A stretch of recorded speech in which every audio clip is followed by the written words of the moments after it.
श्री कृष्णा श्री कृष्णा श्री कृष्णा श्री कृष्ण। गुरुर्ब्रह्मा गुरुर्विष्णु गुरुर्देवो महेश्वरः गुरु साक्षात् परं ब्रह्म तस्मै श्री गुरवे नमः। तस्मै श्री गुरवे नमः। ज्ञान के 5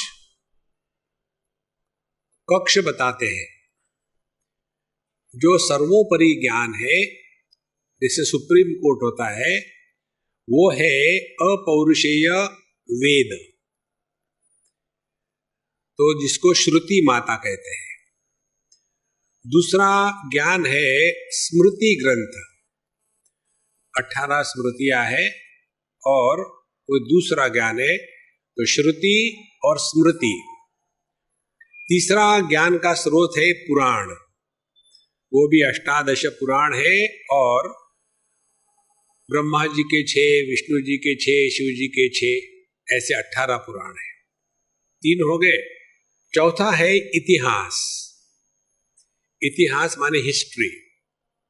2 प्रकार की हिस्ट्री है, एक है रामायण और दूसरा है महाभारत। 4 हो गए। और 5वां है साधु संतों का लिखान। इन 5 चीजों को लेकर के यह ज्ञान हमारे पास आता है। इन 5 में श्रुति माता, वेद या उपनिषद सर्वोपरि माना है। जो वेद सम्मत नहीं होगा उसको हम स्वीकार नहीं करेंगे, जो वेद सम्मत होगा उसी को हम स्वीकार करते हैं। जो दर्शन, जो फिलॉसफीज वेद को अंतिम निर्णय का प्रमाण नहीं मानते, उनको शास्त्रों में नास्तिकवाद कहा है, तो उनको नास्तिक कहते हैं। नास्तिक माने भगवान पर विश्वास करने वाले नहीं, जो वेदों के प्रमाण को स्वीकार नहीं करते उनको नास्तिक कहते हैं। तो ऐसे वेद जो है 4 प्रकार से उनका विभाजन हुआ। वेद का तात्पर्य ज्ञान, और यह किसी का ज्ञान नहीं है। देखो, ये बहुत महत्व की बात है।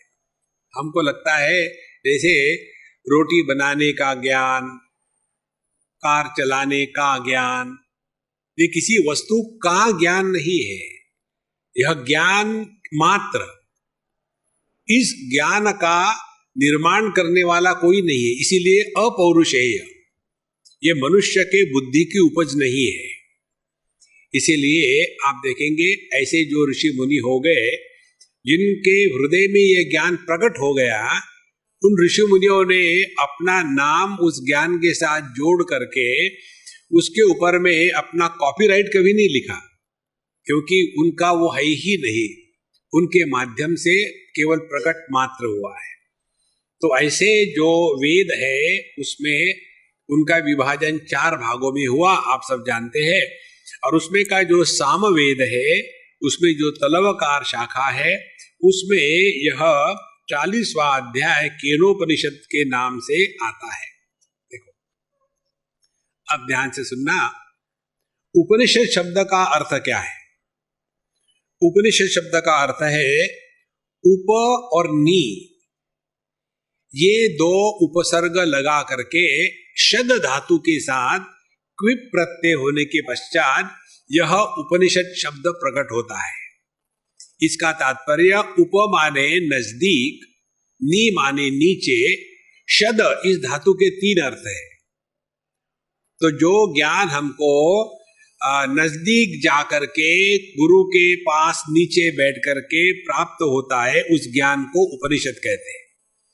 अब शद धातु के 3 अर्थ हो गए, गति, हिंसा और अवसादन। गति माने लक्ष्य, यह वो ज्ञान है जो हमको अपने जीवन के लक्ष्य तक पहुंचाता है, यही हमारे जीवन का लक्ष्य है। दूसरा हिंसा, यह जो ज्ञान है अज्ञान को नष्ट कर देता है, अज्ञान को मार देता है, इसीलिए हिंसा। और अवसादन माने ढीला करना, यह ज्ञान जो है यह संसार बंधन को ढीला कर देता है। इस प्रकार से उपनिषद शब्देन ब्रह्म विद्या उच्यते, कहते हैं कि उपनिषद शब्द का अर्थ ब्रह्म विद्या है, और ब्रह्म विद्या ये अपना स्वरूप है। ध्यान से सुनना, ब्रह्म की विद्या नहीं है। जैसे पाक विद्या खाना बनाने की विद्या, शस्त्र विद्या शस्त्र चलाने की विद्या, तो इस प्रकार से ये ब्रह्म विद्या ब्रह्म की विद्या नहीं है, ब्रह्म ही विद्या है और यही अपना स्वरूप है। तो उपनिषद शब्द का यदि लक्षार्थ लिया जाए तो उपनिषद शब्द का अर्थ है मैं। जिसने इस उपनिषद शब्द का अर्थ मैं के रूप में ग्रहण किया है उसी को उपनिषद पकड़ में आया। बाकी तो केवल एक शब्द पांडित्य और एरुडिशन स्कॉलरशिप इसी में फंसे रहेंगे। तो इस उपनिषद में परमात्मा के सभी प्रकार के रूपों का विषय आता है। देखो, हमारे वेदों के अनुसार परमात्मा का जो रूप है 3 प्रकार से बताया जाता है, और तीनों प्रकार से जब तक इसको पूरी तरह से स्वीकार नहीं करेंगे तब तक के दुराग्रही होंगे, पंथवादी होंगे, केवल अपना संप्रदाय चलाने में लगेंगे। परमात्मा का रूप निर्गुण निराकार एक, वही परमात्मा सगुण निराकार है, और वही परमात्मा सगुण साकार है। एक ही परमात्मा निर्गुण निराकार इसलिए कि जो हमारे इंद्रिय मन बुद्धि का विषय नहीं है। इंद्रिय मन बुद्धि केवल सगुण और आकार को ही ग्रहण कर सकती है। तो जो यतो वाचो निवर्तन्ते अप्राप्य मनसा सह, जो हमारे इंद्रिय मन बुद्धि का विषय नहीं है, इसीलिए उसको निर्गुण निराकार कहते हैं। वैसे निर्गुण निराकार कहना भी भगवान को गाली ही देना है। अच्छा, दूसरा जो परमात्मा का रूप बताते हैं शास्त्र, वह है सगुण निराकार। सगुण निराकार माने जो गुण से युक्त है, जैसे सर्वांतरयामी, सर्वज्ञ, सर्वशक्तिमान, सर्वव्यापी, ये भगवान के गुण हो गए। लेकिन उनका आकार ऐसा कुछ नहीं है। अग्नि में जो दाहिका शक्ति है, और पानी में जो शीतलता है, और आकाश में जो शब्द है, शब्द के पौरुषम नृषु, और वेदों में जो ओम है, ये सभी का सभी वही परमात्मा का सगुण रूप हो गया। लेकिन उसका अपना आकार नहीं, इसीलिए सगुण निराकार। और तीसरा जो भगवान का रूप बताते हैं वो है सगुण साकार, राम कृष्ण शिव जी इत्यादि। देखो, एक बार अपने यही की वाराणसी की ही बात है, बहुत पुरानी बात है, 5-7 साल ज्यादा ही हो गए होंगे। हम विश्वनाथ जी की पूजा किए, शाम को वहां बैठे, बड़ा आनंद आया, खूब धूम धड़ाके से पूजा होती है। और वहां हमको चढ़ गई, भगवान की पूजा आराधना चढ़ गई थी। और वैसे चढ़ करके जब हम गए मनोज क्या खाना खाने के लिए, तो पब्लिक आके बैठी थी खाने के लिए, लेकिन मेरा खाने का मूड नहीं था, मुझे चढ़ी हुई थी। तो नॉर्मली मैं जाके गप लगाता हूँ, उस समय बैठा रहा, सब शांत हो गए, मानो कोई कंडोलेंस मीटिंग है क्या। तो बाद में मैंने बताया कि देखो आज क्या मुझे मिला, ध्यान से सुनना।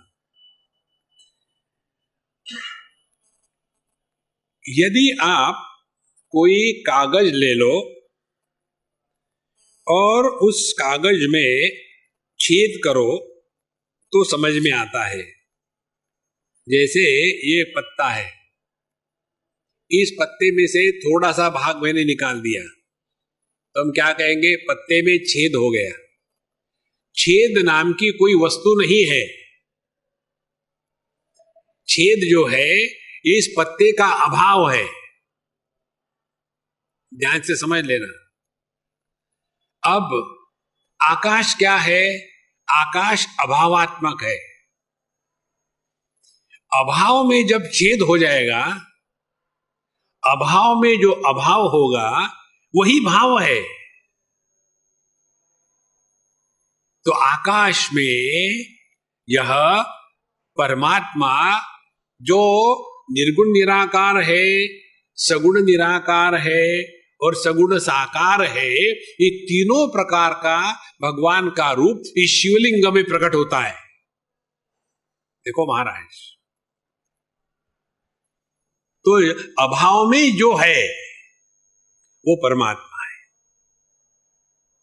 देखो, अब यह जो परमात्मा अभाव में जो है, इसका आप कैसा वर्णन करोगे? केवल निषेधात्मक दृष्टि से। इसका रूप नहीं, इसका गुण नहीं, इसका आकार नहीं, इसका शब्द नहीं, इसका नाम नहीं।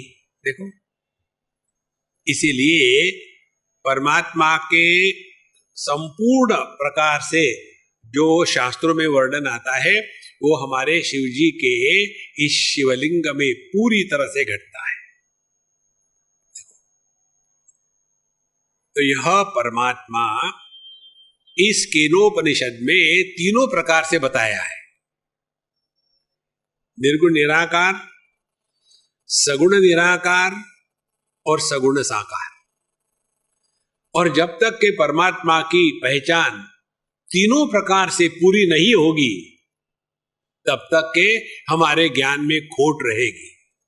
देखो, आप देखते हैं, जो समझो भगवान राम के भगत है, वैष्णव, एक यूपी की लड़की शादी होकर के गुजरात में गई, हमको मिली वहां अहमदाबाद में, और कहती है, स्वामी जी मेरे सामने एक परेशानी है, आप मुझे मदद करो। हमने कहा, देखो, तुम्हारे सास ससुर की परेशानी होती तो मैं मदद नहीं करता, पति की परेशानी होगी तो मैं बिल्कुल मदद नहीं करता, पैसे की परेशानी होगी तो आपने गलत नंबर डायल किया है। नहीं नहीं नहीं, ऐसी बात नहीं, मेरी परेशानी ये है, हम यूपी वाले हर जगह जय श्री राम जय श्री राम जय श्री राम करते हैं, गुजरात में हर जगह जय श्री कृष्ण जय श्री कृष्ण जय श्री कृष्ण। अब जब हम जाते हैं, उसने कहा हमारे ससुराल में सब जगह भगवान कृष्ण है, तो भगवान कृष्ण के सामने मैं खड़ी होती हूँ और कहती हूँ जय श्री राम जय श्री राम, तो यह गलत है क्या? इससे क्या होगा? हमने कहा, इससे तुमको कुछ नहीं होगा, भगवान कंफ्यूज हो जाएंगे, तुम फिक्र मत करो। देखो, चाहे राम रहे, कृष्ण रहे, शिव रहे, शक्ति रहे, गणपति रहे, सूर्य रहे, देखो, जब तक कि ये पूरा का पूरा ज्ञान नहीं होता, तब तक के आदमी के मन में भ्रांति रहेगी। फिर हमने उनको बताया, मुझे बताओ, तुम अपने मीराबाई से भी जरा श्रेष्ठ भगत हो क्या? बोले, नहीं स्वामी जी, कहाँ मीराबाई कहाँ मैं। फिर हमने कहा, देखो, मीरा जी का भजन क्या है? पायो जी मैंने कृष्ण रतन धन पायो। देखो, मीराबाई का मंत्र राम नाम का था, कृष्ण नाम का नहीं था। लेकिन ये बात हमारे समझ में इसलिए नहीं आती क्योंकि हमने अपने आप को नाम विशेष में, रूप विशेष में बांध के रखा है। देखो, इसलिए यह संपूर्ण ज्ञान हमको प्राप्त होता है उपनिषदों से। अब और आगे चलते हैं। उपनिषद का तात्पर्य है, मैंने आपको तो कहा बंद करने के लिए, फोन मेरा चालू ही है। ये उपनिषद का जो ज्ञान है, ये ज्ञान सबके लिए है, ऐसे नहीं कि इसमें कोई अधिकारी नहीं इत्यादि, सब अधिकारी है। और जो अधिकारी होगा उसको इसमें सहज रुचि होगी, जो अधिकारी नहीं होगा उसको पैसे दो तो भी आके नहीं बैठेंगे। तो अधिकार अपने हृदय में तत्व की जो जिज्ञासा है, इस जिज्ञासा के मात्रा में होता है। जिसके हृदय में तत्व जिज्ञासा नहीं है, यहां कोई बैठ ही नहीं सकता। देखो महाराज, कल हम गए थे द्रुपद मेले में, तो एक यही का लड़का मिला, अच्छा लड़का मिला, वो भी वहां का संगीत का विद्यार्थी है। तो उससे बात हो रही थी, हमने कहा, देखो भाई तुम क्या करते हो? बोले, मैं यहाँ संगीत का विद्यार्थी हूँ। हमने, बहुत बढ़िया बात है, हम ना तो तानसेन है ना तो कानसेन है, हम तो इनसेन है, यहाँ आके बैठे हैं। बोले नहीं नहीं महाराज जी, ऐसे कैसे हो सकता है, आप तो भले तानसेन ना हो, कानसेन जरूरी हो, नहीं तो यहां कोई आता ही नहीं। देखो इसी प्रकार से वेदांत श्रवण के लिए आने वाला व्यक्ति निश्चित रूप से अधिकारी होता है। जो अधिकारी नहीं होगा, जैसे कोर्स ज्वाइन किया आधा छोड़ के चला गया, वैसे होगा, ही कैनॉट कंटिन्यू लॉन्गर। तो यह जो ज्ञान है उपनिषद का, यह ज्ञान हमको अपने पास पहुंचाता है, और इस ज्ञान को प्राप्त करने के लिए ही हम यहां इकट्ठे हुए हैं। अच्छा, इस ज्ञान की विशेषता ये है, बाकी आप कोई भी विषय ले लो, योग ले लो, भक्ति ले लो, कर्म ले लो, कंठस्थ करने की प्रक्रिया ले लो, इसको आपको नित्य निरंतर आवर्तन करना पड़ता है। जैसे पहले हम पुरुष सूक्त का नित्य पाठ करते थे, तो अपने आप दर्द पूरा आ जाता था। अब पिछले 15-20 साल से हमने सब छोड़ दिया, बिगड़ गए हैं, सब छोड़ दिया। अब यदि कोई पुरुष सूक्त कहे तो हम शुरू तो हो जाते, लेकिन बीच में लुढ़क गए, याद नहीं रहता, क्योंकि यह बौद्धिक ज्ञान है, बुद्धि नष्ट हो जाती है, उसमें जो ज्ञान है वो भी नष्ट हो जाएगा। लेकिन यह जो ज्ञान है इस उपनिषद में दिया हुआ, ये ज्ञान काल के प्रभाव में नहीं आता। भगवान कहते हैं स्थित्वा श्याम अंत कालेपि ब्रह्म निर्वाण मृच्छति। यह ज्ञान जीवन में केवल एक ही बार होता है, अनेक बार नहीं। और जो ज्ञान केवल एक बार होता है वही असली है, जो 10 बार करना पड़ता है वो केवल ज्ञान का भूत है। देखो महाराज, अब देखो कैसे आप रिपीट किसको कर सकते हो, उसी को जो परिच्छिन्न है, शांत है, अपूर्ण है। राम नाम को रिपीट कर सकते आप, श्री राम श्री राम श्री राम श्री राम। 2 श्री रामों के बीच में जो शांति है, शांति को रिपीट करके दिखाओ।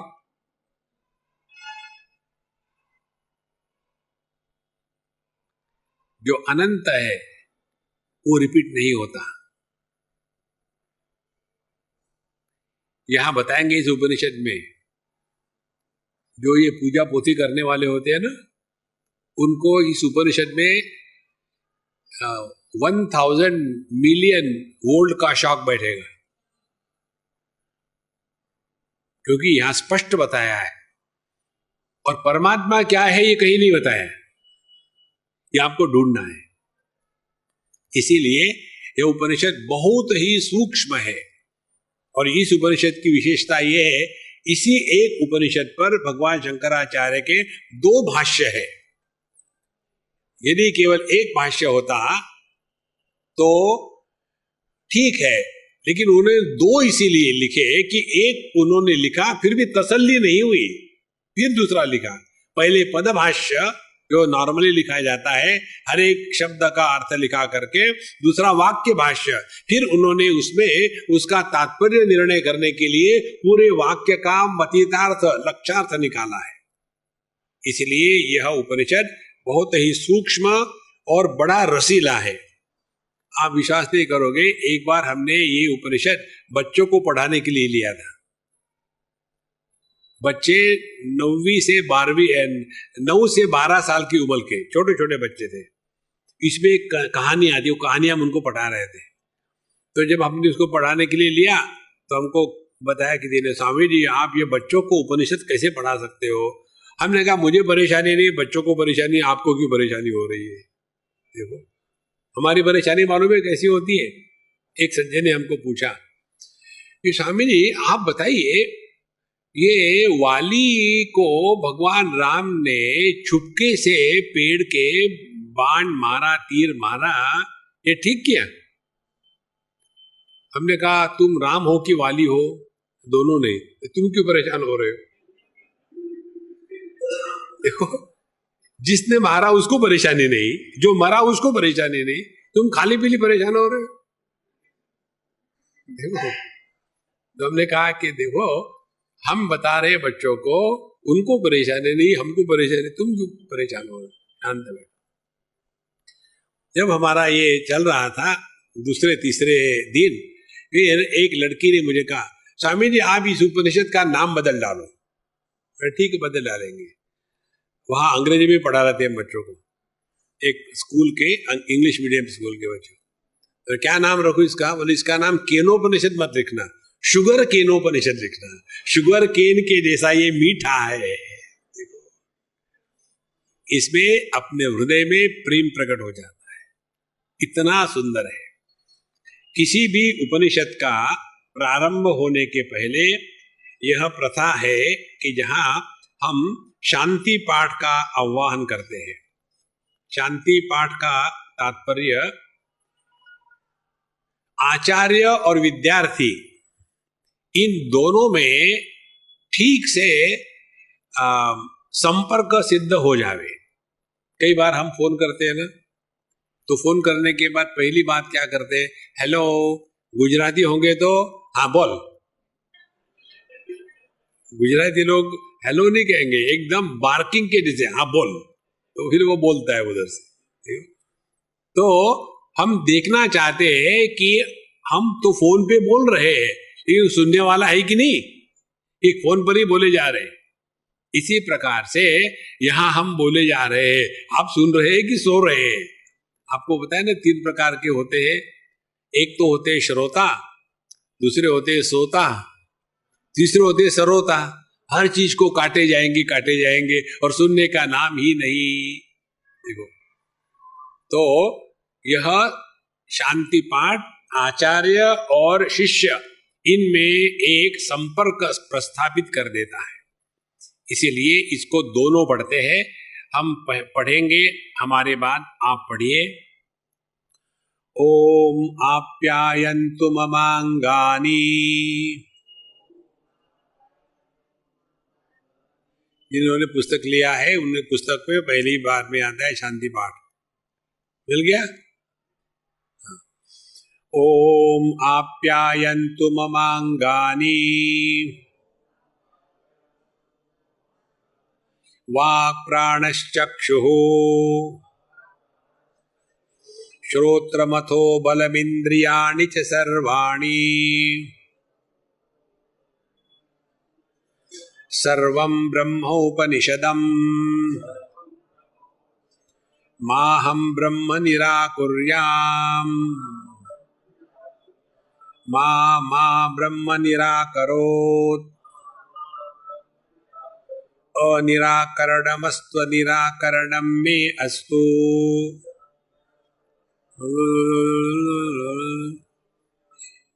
तदात्मनि निरतेये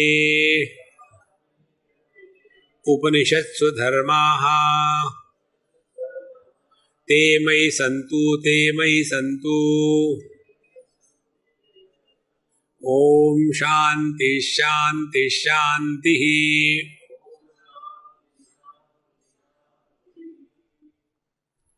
संस्कृत भाषा के जैसी सुंदर भाषा पूरे विश्व में नहीं है।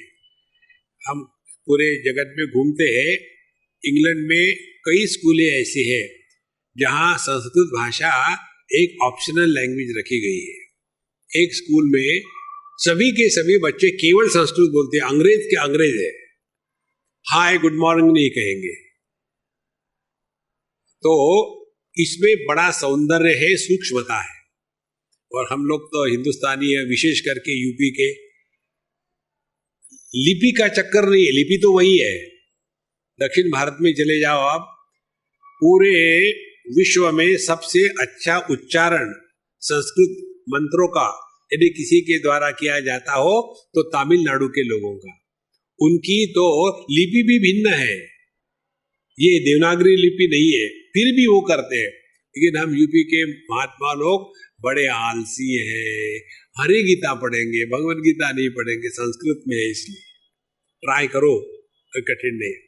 पहले ओम माने भगवान को जिसे हम कहते हैं हेलो, वैसे ओम। दोनों जग रहे हैं ना कि सो रहा है कोई? नहीं, सब जगह है। ओम ये परमात्मा का तीनों प्रकार का रूप है। जैसे हमने आपको बताया, ओम यह कठोपनिषद में आता है, एतदालंबनम श्रेष्ठम एतदालंबनम परम एतदालंबनम ज्ञात्वा यो यदिच्छति तस्य तत्, यही श्रेष्ठ आलंबन है निर्गुण निराकार, यही सगुण साकार और यही सगुण निराकार। तो ऐसे जो आपके मन में भगवान का भाव होगा उस परमात्मा को स्मरण करके ही सत्कार्य शुरू करते हैं। इसीलिए ओम आप्यायन्तु ममांगाणि वाक् प्राणश्चक्षुः श्रोत्रमथो बलमिंद्रियाणि च सर्वाणि। पहली भगवान से प्रार्थना करते, हे भगवान मेरा पूरा शरीर, मेरे ज्ञानेन्द्रिय, मेरे कर्मेंद्रिय, मेरा शरीर इत्यादि मेरे हाथ पैर हमेशा ठीक रहे ताकि मैं अपना ध्यान तत्व में लगा दूं। देखो, जो बीमार होगा वो भगवान के बारे में नहीं सोचता, जो दुखी होगा वो भगवान के बारे में नहीं सोचता। भगवत गीता कहती है प्रसन्न चेतसो ह्याशु बुद्धिपदि अवतिष्ठते। जो प्रसन्न चेतस है उसी का मन भगवान में लगता है, जो दुखी है उसका मन दुख में लगा है। तो ऐसा आदमी जाएगा भगवान के सामने भी तो भगवान को कहेगा, भगवान कोई ऐसी दवाई दे देना मेरे कमर का दर्द निकल जाए। माने भगवान बन गए एक साधन और स्वास्थ्य बन गया साध्य। इसीलिए पहले कहते कि हे भगवान हमको स्वस्थ रखो ताकि हम अपने आप को आपके चरणों में समर्पित कर सके। पहली प्रार्थना। उसके बाद सर्वम ब्रह्मोपनिषदम माहम ब्रह्म निराकुर्याम। इस उपनिषद में जो योग्य जानने योग्य तत्व है ब्रह्म, वही बताया है और इस ब्रह्म का मैं तिरस्कार न करूं। ध्यान से सुनना। अभी हम गए थे जयपुर में, वहां हमारी 4 दिन की रिट्रीट थी और उस रिट्रीट में शंकराचार्य भगवान का एक ग्रंथ है प्रश्नोत्तरी, बड़ा सुंदर ग्रंथ है। और उस प्रश्नोत्तरी में सत्संग चल रहा था। तो एक जवान लड़का, अच्छे घर का, पढ़ा लिखा, बड़ा बिजनेस कर रहा है, लेकिन फंसा है अपने आप में। कुछ भी विचार मन में आता है, लेकिन ऐसा क्यों होता है, ऐसा क्यों होता है। हमने कहा तुमको शांति चाहिए क्या? बोला हाँ। 2 शब्द अपने डिक्शनरी से निकाल डालो, क्यों और कैसे। फिर प्रश्न, क्यों और फिर कैसे, ये 2 शब्द निकाल डालो। देखो, एक सरदार के लड़के को उसके बाप ने कहा तुमको जो भी कहो तुम कहते इम्पॉसिबल है। मालूम है नेपोलियन की डिक्शनरी में इम्पॉसिबल शब्द नहीं था। तो उस पुत्र ने कहा, उसने सेकंड हैंड डिक्शनरी खरीदी होगी। देखो, इम्पॉसिबल शब्द अपने जीवन में कभी मत लाना, सब संभव है। इसी प्रकार से क्यों कैसे मत पूछो। फिर उसको मैंने बताया, समझो को कहीं जाना है, आप रास्ते में हो और किसी को पूछते हो। जैसे एक बार हम अपनी बात बताते हैं, हम लोग रात को प्रवास कर रहे थे और सुबह 5 बजे के करीब में पूना के पास एक स्थान है संत ज्ञानेश्वर का, वहां पहुंचे। सुबह 5 बजे का टाइम होगा और हमारे ड्राइवर को रास्ता ठीक से मालूम नहीं था। हमने कहा यार किसी को पूछ लो। बोले नहीं नहीं पहुंच जाएंगे। हमने कहा रात को पहुंचेंगे, फिर आपको नहीं पूछना, मैं पूछता हूं। रोको गाड़ी, रोकी गाड़ी। सुबह सुबह 5 बजे एक पगड़ीधारी हाथ में लोटा लेकर के अपना कार्य निवृत्त होने के लिए जा रहे थे। तो मैंने गाड़ी रोकी, उसको पूछा, ए महात्मा जी ये रोड कहाँ जाता है? उनका उत्तर था, बाबा जी रोड कहीं नहीं जाता। बिल्कुल कितनी सच बात है। देखो, जो आदमी हाथ में लोटा लेके जा रहा हो उसके भी बुद्धि में भ्रम नहीं आया, बोले रोड कहीं नहीं जाता। हमने कहा यार तुम तो ज्ञानी निकले। बोलो, कहता है कि आपको कहाँ जाना है? ऐसे, फिर ऐसे पूछो ना, ठीक से प्रश्न पूछा करो। तो मैंने कहा उसको, इस सज्जन को, कि समझो कहीं जाना है तुमको और आपको रास्ता मालूम नहीं, आप रास्ते के किसी का आदमी पूछ लेते हो, भाई यहाँ जाना है, कैसे जाते हैं? वो कहेगा यहाँ से सीधे जाओ, दाहिना मुड़ो और फिर सीधे जाओ, फिर तीसरे लाइट पर लेफ्ट मुड़ना। मालूम तो है नहीं आपको। विश्वास से ही तो चल रहे हो ना।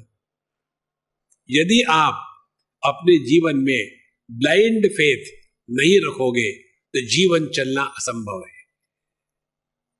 And faith is always blind. श्रद्धा हमेशा अंधश्रद्धा होती है।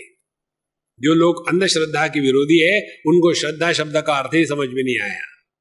देखो, जब मालूम है तब श्रद्धा की क्या आवश्यकता है? जब मालूम नहीं है फिर भी स्वीकार करना है, तो ये जो आंतरिक शक्ति है जो अंधकार में भी आगे पैर रखने की क्षमता रखती है, उस शक्ति को कहते हैं श्रद्धा।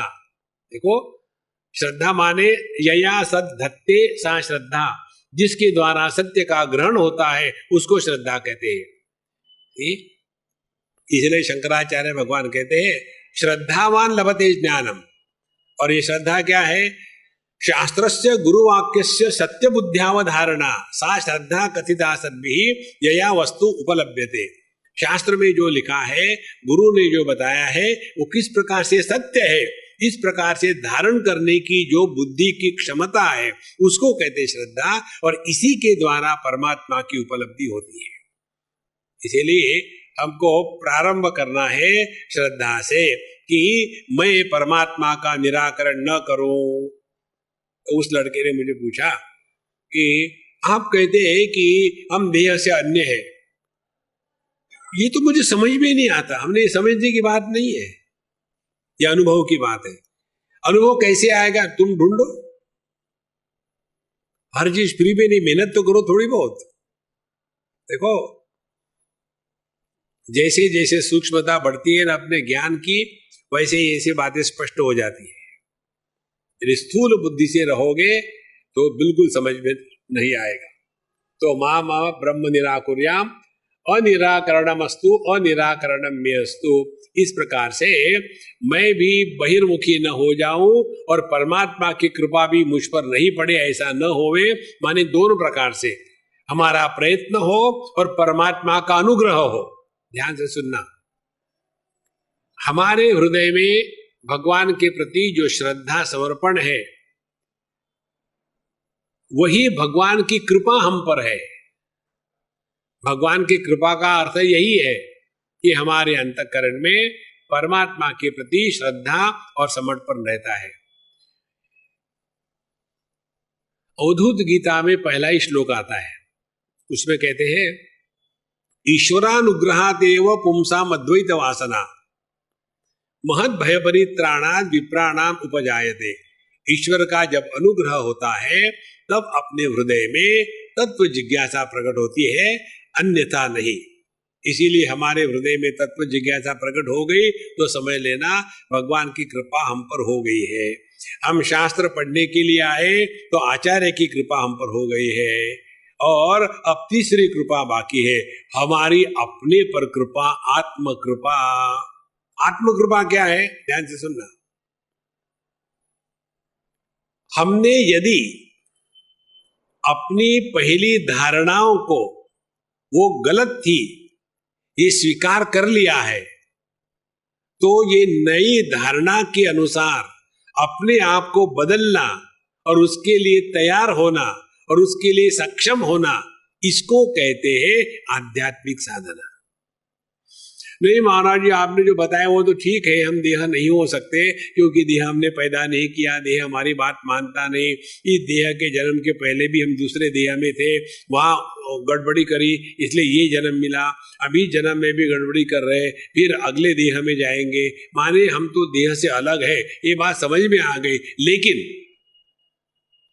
जहां लेकिन आया सत्यानाश। अब प्रयत्न इसमें करो, इसको कहते साधना। हाथ में माला लेकर के घुमाना, उसमें कुछ नहीं लगता, वो मैकेनिकली हो जाता है। हरे राम राम राम राम। जैसे वो थर्मामीटर को झटका लगाते हैं ना देखने के लिए, वैसे भगवान को झटका लगा दे रहे राम, क्योंकि माला अंदर में लपेट जाती है, बीच में बीड़ी है, माचिस है, सब उसमें लपट गई। देखो संतो, चिंतन इस पर करें यदि मैंने स्वीकार कर लिया शास्त्र के सिद्धांत के अनुसार, श्रुति, युक्ति, लॉजिकली और अनुभूति और अपना अनुभव, तीन बातें, कि ठीक बात है कि शरीर मैंने निर्माण नहीं किया। कोई कितना भी कहे कि I am a self made man, फिर भी शरीर अपना बनाया हुआ नहीं है। दूसरी बात, शरीर हमारी एक बात नहीं मानता। देखो, तीसरी बात, ये शरीर के निर्मिति के पहले हम दूसरे शरीर में थे, ये शरीर के नष्ट होने के बाद हम रहेंगे। तात्पर्य, हमारी सत्ता शरीर निरपेक्ष है। शरीर रहे ना रहे, हम ज्यों के त्यों हैं।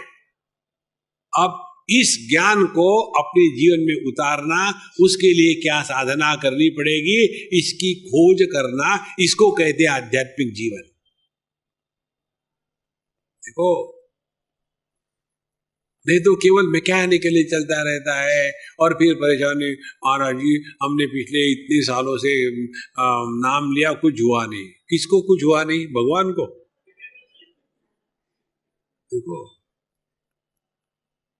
एक सिंपल आपको बात बताते, जब तक आपके मन में किसी भी प्रकार के प्रश्न उठते हैं, तब तक आपने अध्यात्म में प्रवेश नहीं किया। जब आपके मन में एक भी प्रश्न नहीं उठेगा,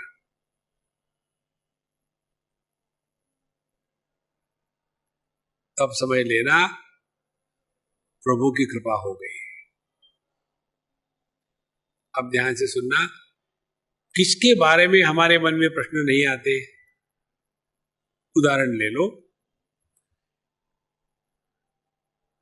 समझो आप सुबह निकले 7 बजे, आपके पीछे सूर्य है और आप जा रहे पश्चिम दिशा में,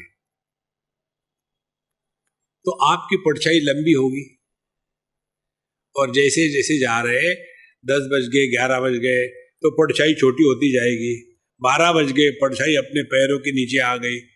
तो कभी हमने अपने परछाई के बारे में चिंतन किया है क्या? सुबह निकला था तो अच्छी खासी लंबी थी, पता नहीं क्या हो गया, भगवान की बड़ी कृपा नहीं रही, मेरी अच्छी खासी लंबी परछाई छोटी हो गई हो। कारण क्या है? उस परछाई को हमने सत्य के रूप में स्वीकार नहीं किया है। भगवान कृष्ण का ये जो अंतिम उपदेश है, उद्धव जी को दिया है, इसको हम कभी नहीं सुनना चाहते। भागवत की कथा करेंगे, सुनेंगे, इसको नहीं सुनेंगे। भगवान ने उद्धव जी को स्पष्ट कहा है। उद्धव जी जब रो रहे थे कि भगवान आपके जाने के बाद मैं क्या करूंगा, भगवान ने कहा पहले रोना बंद करो। देखो, भगवान के भगत होने के बाद रोने का अधिकार नहीं है आपको। दूसरी बात, बोले एक जगह में मत फंसे रहो, घूमते रहो। तीसरी बात, किसी की तारीफ मत करना, किसी को गाली मत देना, किसी को आओ मत कहो, किसी को जाओ मत कहो। उसका कारण बताते हैं। जब हम किसी की तारीफ करते हैं या किसी के दोष निकालते हैं, किसी को आओ कहते हैं, किसी को जाओ कहते हैं, तो हमने उस वस्तु को, उस परिस्थिति को, उस व्यक्ति को सत्य माना है। सत्य आप स्वयं हो।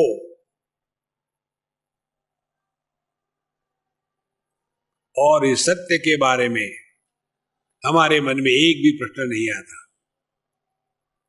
हम हैं या नहीं है, ये प्रश्न आज तक किसी के मन में नहीं आया।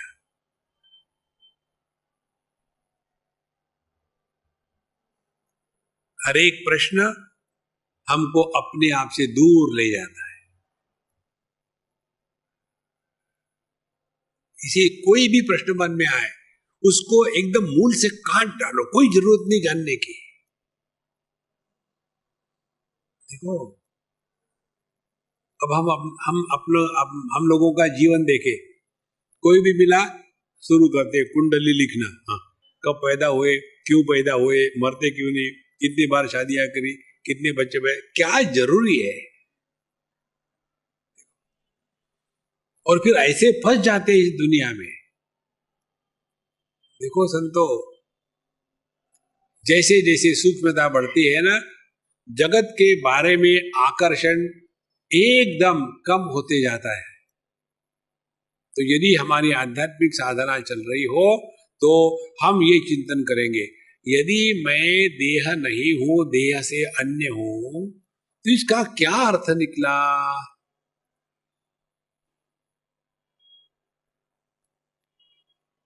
इस चिंतन को कहते हैं आध्यात्मिक साधना।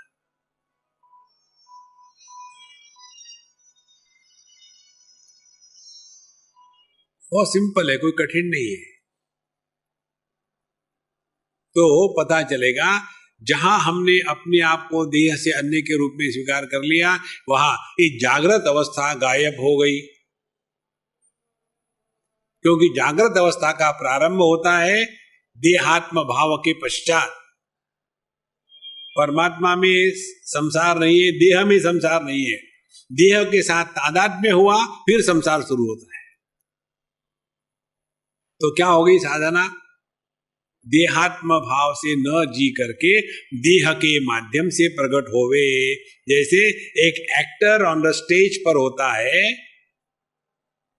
तो एक रोल प्ले कर रहा है वो। इसी प्रकार से हम सबको भिन्न भिन्न रोल प्ले करने, पति पत्नी, भाई बहन, माँ बाप, सास ससुर, लेकिन उसमें लिपट नहीं जाना है। इसको कहते हैं आध्यात्मिक साधना। देखो, इसलिए ना तो हम परमात्मा का निराकरण करें, ना परमात्मा हमारा निराकरण करे। माने हम हमेशा याद रखें कि हम परमात्मा की ही छत्र छाया में है और वही हमारे माध्यम से प्रकट हो रहा है। और उसके लिए तदात्मनि निरते ये उपनिषत्सु धर्माः। तो उपनिषद में जो धर्म बताए हैं, उपनिषद में क्या धर्म बताए हैं? सत्यम ज्ञानम अनंतम ब्रह्म यो वेद निहितम गुहायाम परमे व्योमन्न सोष्णुते सर्वान् कामान् सह ब्रह्मणा विपश्चितेति। उपनिषद में बताया है सत्यम ज्ञानम अनंतम ब्रह्म, परमात्मा सच्चिदानंद है। और यो वेद निहितम गुहायाम, उस परमात्मा को बाहर नहीं ढूंढना है, अपना ही स्वरूप है। देखो, और यो वेद निहितम गुहायाम, जो इसका अपने ही हृदय में माने आत्म रूप से अनुभव करता है, सो उष्णुते सर्वान कामान सह, ये बहुत महत्व की श्रुति है। उसके जीवन में सभी कामनाएं एक ही झटके में पूरी हो गई। हमारी कामनाएं एक के बाद एक पूरी होती है। पहले वित्तेषणा, पैसा कमाना चाहिए, फिर पुत्रेषणा, शादी करके बच्चे पैदा करने चाहिए, फिर मरने के बाद पुत्र पिंडदान करेगा तो हम स्वर्ग में जाएंगे, लोकेशणा। देखो, एक के बाद एक कामना होती है पूरी। यहां जिसने अपने स्वरूप को जान लिया, उसकी सभी कामनाएं सह साइमल्टेनियसली एक ही क्षण युगपत पूरी हो गई। माने उसके जीवन में फिर कामना के उदय होने की संभावना नहीं।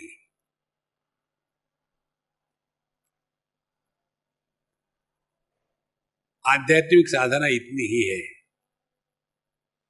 यदा सर्वे प्रमुच्यन्ते कामा यस्य हृदिश्रिताः अथमर्त्यः अमृतो भवति अत्र ब्रह्म समश्नुते।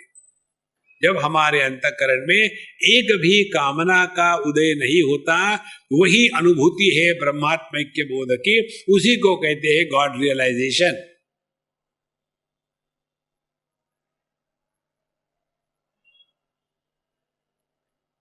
परमात्मा प्लस इच्छा इज इक्वल टू जीव, जीव माइनस इच्छा इज इक्वल टू परमात्मा। बड़ा डिफिकल्ट है समझने के लिए, कोई उदाहरण दे दो। आदमी प्लस पत्नी is equal to husband, husband minus पत्नी इज इक्वल टू आदमी।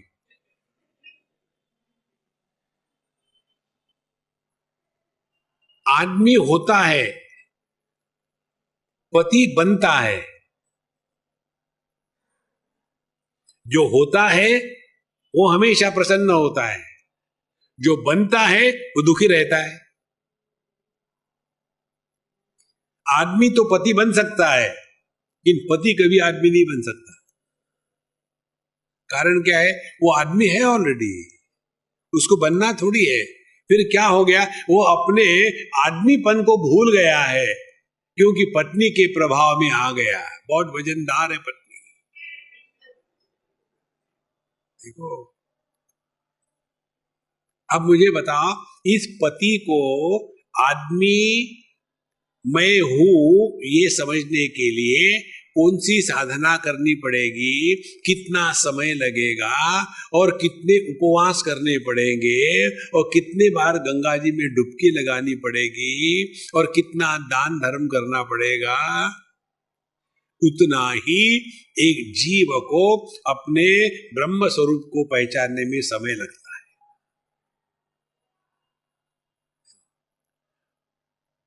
एक बार एक साधक पहुंच गया, एक फक्कड़ बाबा जी हमारे जैसा, उनके पास।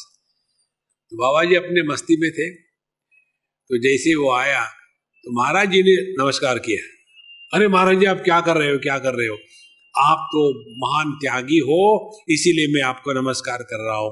बोले नहीं नहीं महाराज, कैसी बात कर रहे? बोले देखो, हमने इस तुच्छ जगत का त्याग कर दिया उस अनंत कोटि ब्रह्मांड नायक परमात्मा को प्राप्त करने के लिए, और आपने उस अनंत कोटि ब्रह्मांड नायक का त्याग कर दिया इस तुच्छ जगत को प्राप्त करने के लिए। आपका त्याग हमसे बड़ा है। देखो, फिर वो कहता है कि महाराज जी, आप हमारी मजाक उड़ा रहे हो, हमको बताइए, उपदेश करिए। तो उन्होंने कहा, तत्वमसि, तुम साक्षात पर ब्रह्म परमात्मा हो। लगता है इस महात्मा को कुछ आता नहीं, इसीलिए ऐसे बता रहे। आपको मालूम नहीं मैं क्या हूं, मुझे आप ब्रह्म कह रहे हो। ठीक है ठीक है, बाद में आ जाएंगे। गुरु शॉपिंग के लिए निकले, दूसरे गुरु के पास पहुंचे और जाकर के बताया, मालूम है वो पहाड़ी के महात्मा, वो कहते मैं ब्रह्म हूं। कभी संभव है? कोई साधना नहीं करी, कुछ नहीं करा, ऐसे कैसे ब्रह्म होगा? तो उस महात्मा ने समझ लिया, बिल्कुल ठीक है बेटा, साधना तो करनी पड़ती है, मेहनत करनी पड़ती है, बिना मेहनत के खाना नहीं मिलता, ब्रह्म मिलेगा? हाँ, ये महात्मा को आता है। साधना करो। क्या? हमारे यहाँ 200 गायें हैं, गो सेवा करनी पड़ती है। तो क्या सेवा करनी है? 36 साल गोबर उठाओ और उनकी पेशाब साफ करो, तब तुम्हारा अंतःकरण शुद्ध हो जाएगा, पवित्र हो जाएगा। 36 साल किया, अंतःकरण शुद्ध और पवित्र हुआ कि नहीं पता नहीं, शरीर गंदा जरूर हो गया, शरीर से बदबू आने लग गई। तो 36 साल के बाद कहता है कि महात्मा जी 36 साल पूरे हो गए। बिल्कुल बेटा, मुझे याद है, तो ऐसे करो, कल आओ, नहा धो करके वॉशिंग मशीन में, तुम्हारे शरीर से बदबू आ रही है, साफ सूफ होके आना। दूसरे दिन चले गए, महाराज जी मैं आ गया हूं, उपदेश करिए, तत्वमसि, तुम साक्षात ब्रह्म हो। अरे रामा, यही मुझे कहना था, तो 36 साल गोबर उठाया। बोले पहले महात्मा ने जो कहा था उसकी बात मानी नहीं, इसीलिए 36 साल गोबर गाय का उठाया। अब मेरी बात नहीं मानोगे तो आदमी का गोबर उठाना पड़ेगा। देखो महाराज, हमको ये कुछ ना कुछ करने की जो खुजली है ना, उसके कारण हम शांत नहीं बैठते।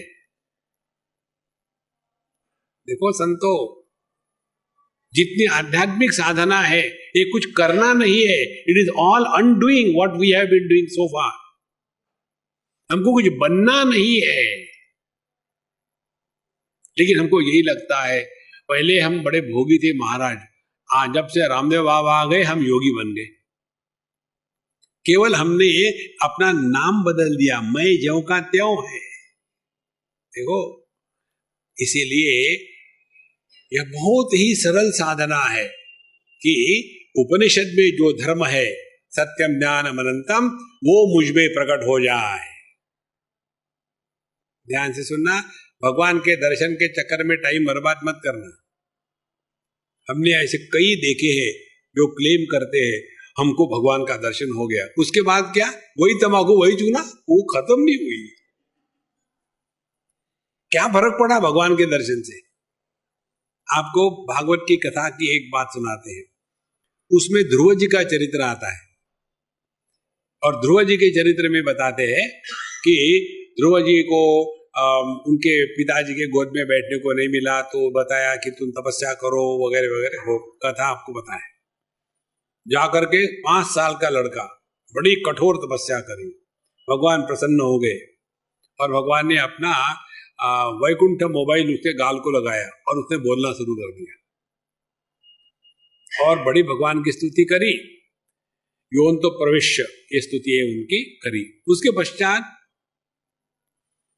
भगवान ने कहा, तुमने जिस कार्य के लिए तपस्या करी थी, तुमको मैं आशीर्वाद देता हूं, तुमको इस दुनिया का राज्य और फिर ध्रुव लोक का राज्य हमेशा के लिए मिलेगा। भगवान गायब। वहां स्पष्ट लिखा है भागवतकार ने, वहां ध्रुव जी को सुख नहीं हुआ, दुख हुआ कि भगवान मिले साक्षात और मैंने मांगा क्या, एक कुर्सी।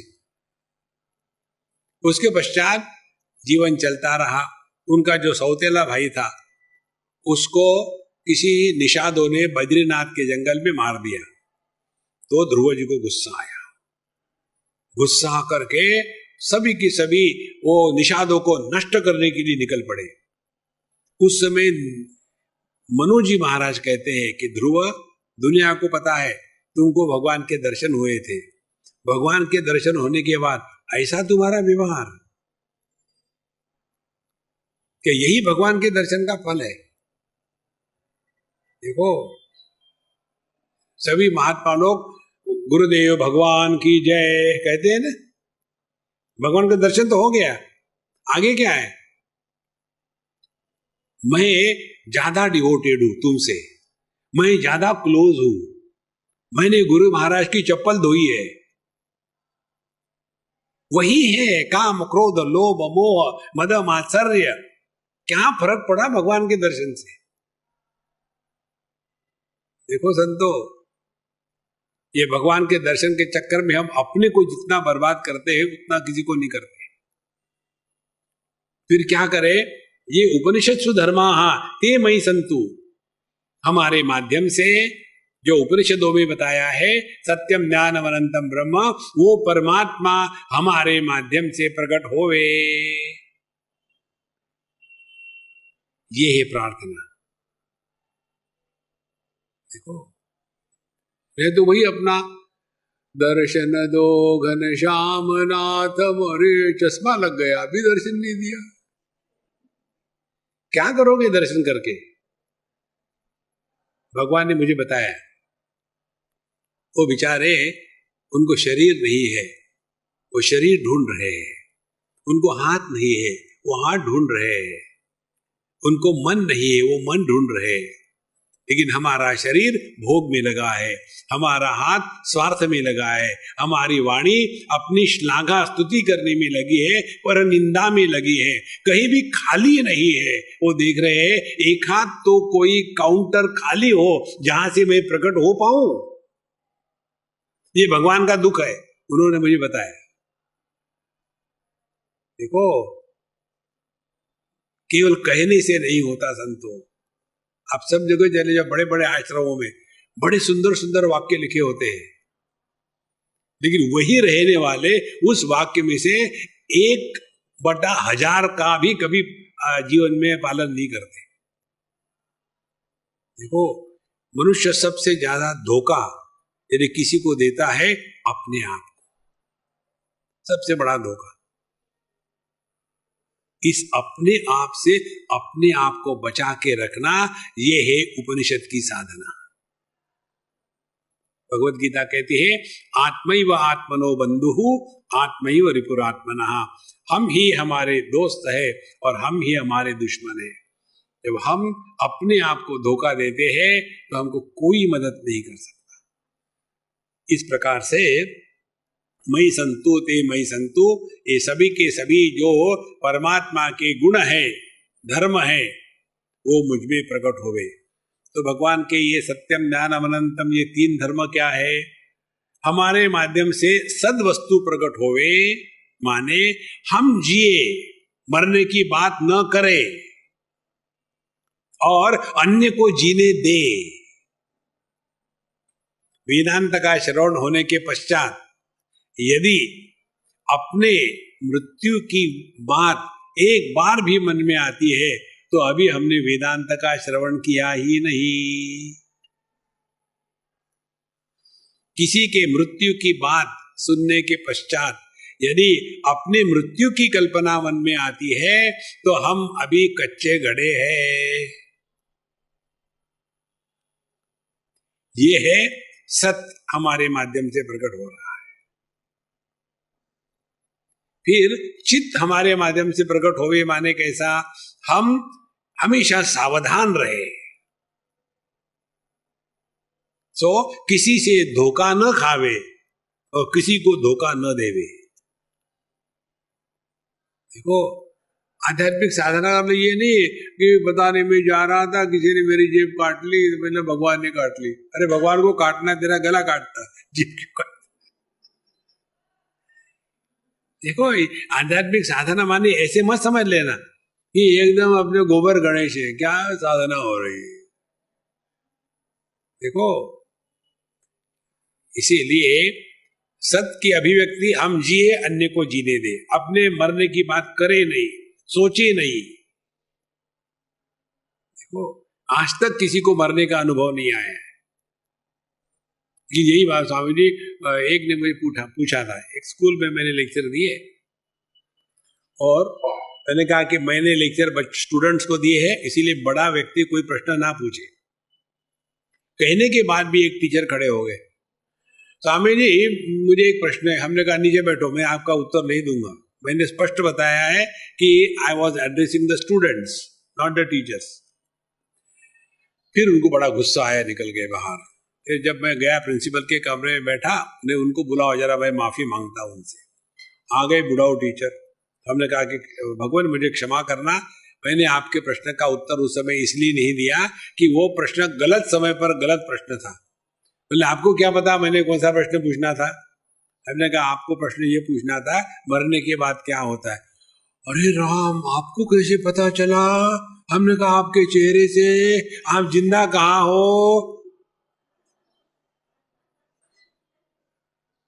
देखो जनाब, मैं आपके प्रश्न का उत्तर देता हूं। आप मरने के बाद क्या होगा? आप कौन हो, हिंदू, मुसलमान, क्रिश्चियन? बोले ऑफकोर्स मैं हिंदू। हमने आपको जलाएंगे मणिकर्णिका घाट। बोले नहीं नहीं, वैसी बात नहीं। दूसरी बात सुनो, एक दिन स्कूल को छुट्टी होगी लेकिन संडे को मत मरना। बोले नहीं नहीं, ऐसी बात नहीं।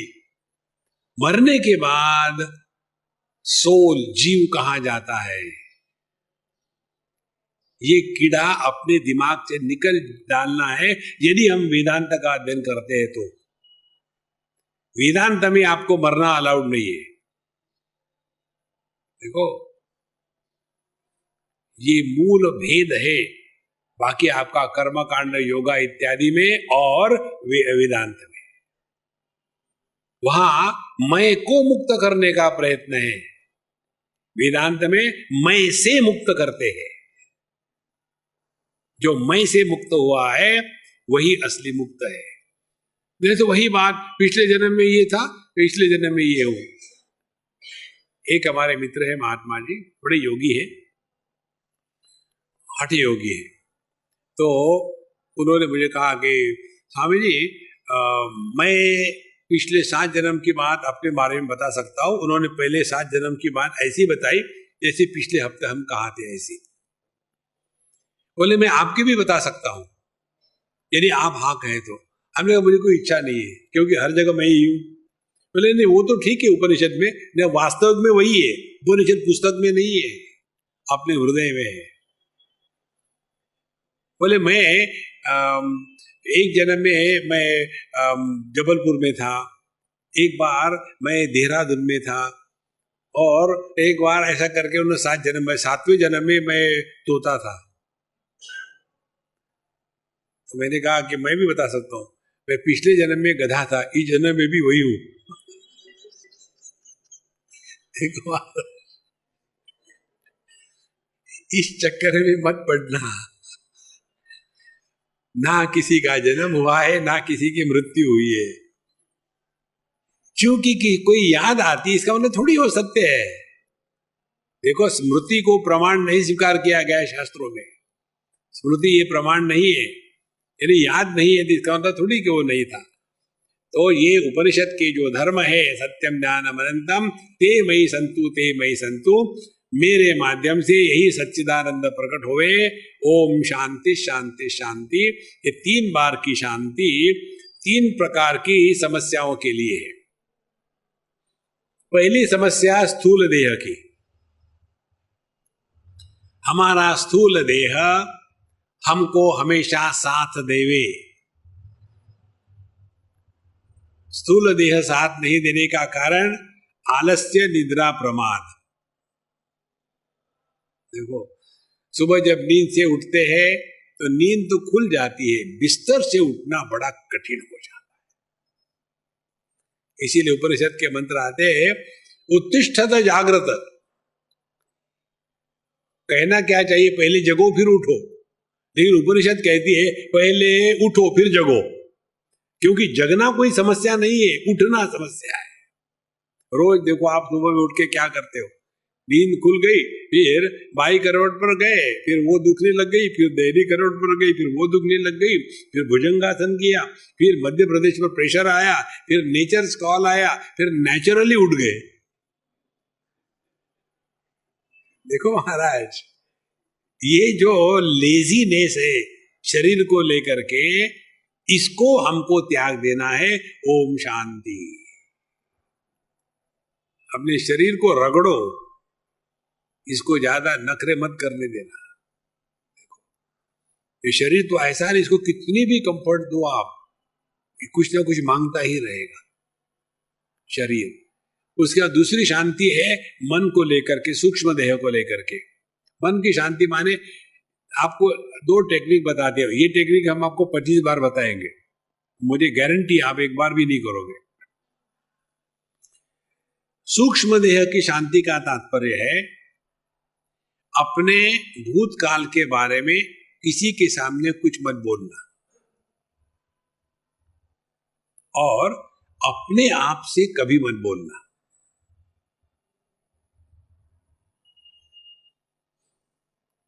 दो का ट्राई करो, अपने आप से नहीं बोलना।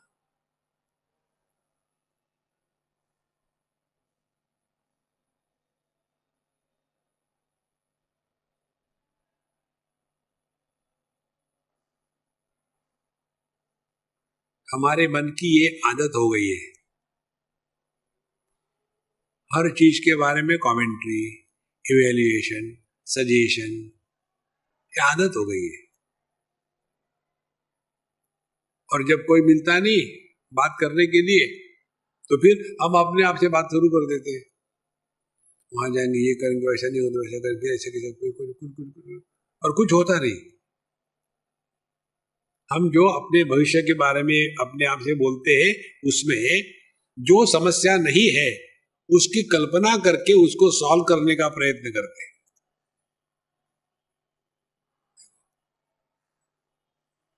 सूक्ष्मता से देखो अपने अंदर में, ये दूसरी शांति है। और तीसरी शांति है अपने कारण देह को लेकर के। कारण देह माने हमने जो अपने बारे में गलत धारणाओं को इकट्ठा करके रखा है, उन गलत धारणाओं को कहते हैं कारण देह। देह का यह मतलब मत समझना आकार है केवल। देह दिह धातु से बनता है, दिह उपचय, अनेक वस्तु के संग्रह से जो उत्पन्न होता है उसको देह कहते हैं। तो हमने अपने आप को देह मान लिया है, पहली गलत धारणा। वो उसके पश्चात फिर हमने अपने आप को पति पत्नी, भाई बहन, माँ बाप मान लिया है, दूसरी धारणा है। तीसरी धारणा, हमने अपने आप को लकी अनलकी मान लिया है। चौथी धारणा, हम सबसे अच्छे हैं। बाकी के लोगों के जैसे नहीं है। कितनी गलत धारणाओं का बोझा हम अपने सर पर ढो रहे हैं। दूसरी गलत धारणा होती है जगत के बारे में, ये जगत बड़ा खराब है, भगवान तुमने ऐसा जगत क्यों बनाया, दूसरी गलत धारणा। तीसरी गलत धारणा आध्यात्मिक साधना के बारे में, देखो। और चौथी गलत धारणा भगवान के बारे में, भगवान कहाँ है, क्या है, क्यों करते, ऐसा करते। ये चार धारणाओं से मुक्त होना, यह ओम शांति शांति शांति की तीसरी शांति है।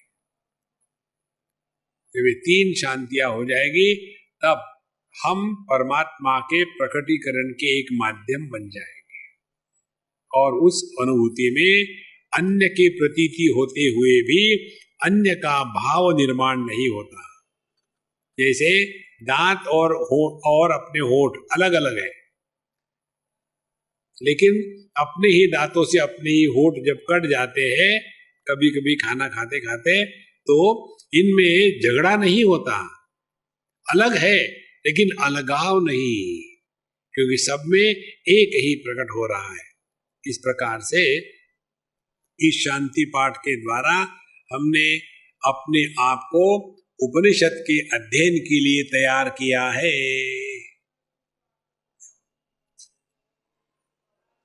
जब हम आए थे उस समय अपने मन के स्थिति का जायजा ले लो और इस समय अपने मन की स्थिति का जायजा लो, तो यह जो अपने मन की स्थिति है, ऐसी स्थिति हो तब जाकर के ये उपनिषद का ज्ञान हृदय में प्रकट होता है। अच्छा महाराज, अब प्रथम मंत्रम पढ़ेंगे, उसका अर्थ अगले सत्र में करेंगे। ओम केनेशितं पतति प्रेषितं मनः,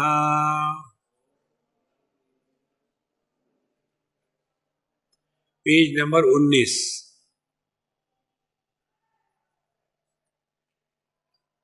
सब जग गए और सबकी आवाज मुझे सुनने को आनी चाहिए। हम जब गाली देते तो स्पष्ट देते हैं, लेकिन जब उसका उच्चारण करते तो स्पष्ट नहीं करते। ओम केनेशितं पतति प्रेषितं मनः,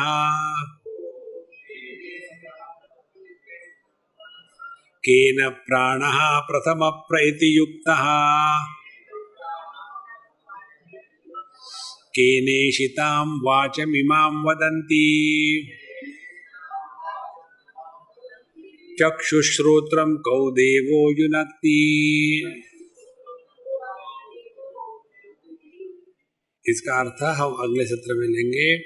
ओम पूर्णमदः पूर्णमिदं पूर्णात् पूर्णमुदच्यते पूर्णस्य पूर्णमादाय पूर्णमेवावशिष्यते। ओम शांति शांति शांति। हरि ओम। श्री गुरुभ्यो नमः। हरि ओम।